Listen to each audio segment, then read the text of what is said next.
Olá, aqui é Alda Márcia, professora de língua portuguesa, e vamos dar início a mais uma aula para vocês. Hoje a nossa aula será sobre os sinais de pontuação. Os sinais de pontuação são sinais gráficos que eles contribuem para a coerência e a coesão dos nossos textos. Quando nós vamos escrever, utilizamos esses sinais para que o texto fique mais coerente, mais claro, e que quem for ler compreenda melhor o que está escrito. Nós temos o ponto final, a vírgula, o ponto e vírgula, dois pontos, ponto de exclamação, ponto de interrogação, reticências, aspas, parênteses e travessão. Hoje, nós iremos trabalhar com dois desses pontos. O primeiro deles será o ponto final. O ponto final, ele é utilizado para terminar uma ideia, um discurso ou indicar o final de um período, o final de uma fala, o final de uma frase. Ele é utilizado em frases declarativas ou em frases imperativas, que essas frases podem ser afirmativas e negativas. O ponto final, ele marca uma pausa um pouco mais longa no nosso texto. O ponto também ele é utilizado nas abreviações de palavras.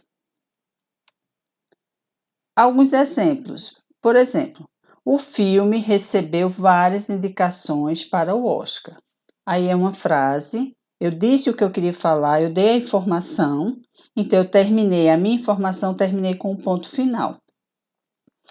Esse acontecimento remota ao ano 300 A.C, que é uma abreviação de antes de Cristo, então eu também utilizo o ponto final, segundo afirmam os nossos historiadores. Eu também terminei minha frase, eu informei o que eu queria, então tive a informação, utilizo o ponto final.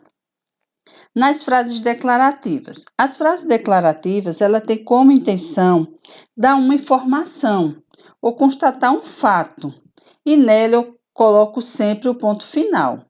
A frase declarativa, ela pode ser afirmativa ou negativa. Um exemplo de uma frase declarativa: gosto de ler antes de dormir. Eu estou aqui informando que antes de dormir eu gosto de ler. Então, eu termino essa frase com um ponto final. Ela é negativa. Não gosto de ler antes de dormir. Também estou dando uma informação. Porém, essa informação ela é negativa. Também teria o exemplo afirmativo. Meu irmão foi à natação. Eu estou afirmando, informando que meu irmão foi à natação. Também eu posso ter ela na negativa. Meu irmão nunca foi à natação. Eu também estou dando uma informação.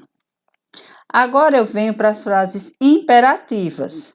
O que são as frases imperativas? Ela tem a intenção de dar uma ordem, um conselho ou até mesmo fazer um pedido, havendo uma ação direta ou indireta sobre o comportamento do interlocutor.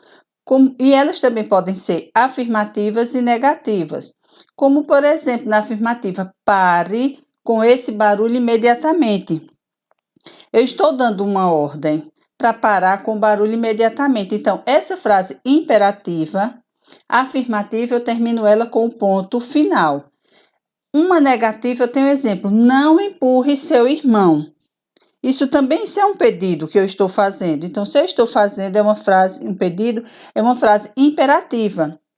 Então, eu também termino ela com um ponto final. Agora, a gente vai ver a utilização da vírgula. A vírgula, ela é utilizada para indicar uma pausa na fala. Ela é tão importante a utilização dela que, dependendo de onde ela foi colocada, ela pode mudar totalmente o significado daquela frase, se eu não colocá-la do modo correto. Ela também serve para separar termos com a mesma função e para separar o aposto e o vocativo. A gente vai ver agora como separar, utilizar bem a vírgula para separar elementos. Por exemplo, eu coloquei na frase: vou precisar de farinha, ovos, leite e açúcar. Então, eu tenho que separar esses ingredientes para ter uma coerência, uma coesão na frase. Então, isso eu utilizo a vírgula. Vou precisar de farinha, ovos, leite e açúcar. Outra forma de utilizar a vírgula é depois do vocativo. Por exemplo, Ana, atenda à campainha. O vocativo é quando eu estou chamando ou falando o nome de alguém. Por exemplo, Alda, feche a porta. Então, eu estou falando o nome de alguém. Então, isso é o vocativo. Eu estou alertando, falando o nome de alguém. Então, nesse momento, eu utilizo a vírgula para ver a separação do nome e da sequência à frase. Outra importância e trabalho com a vírgula é entre o aposto.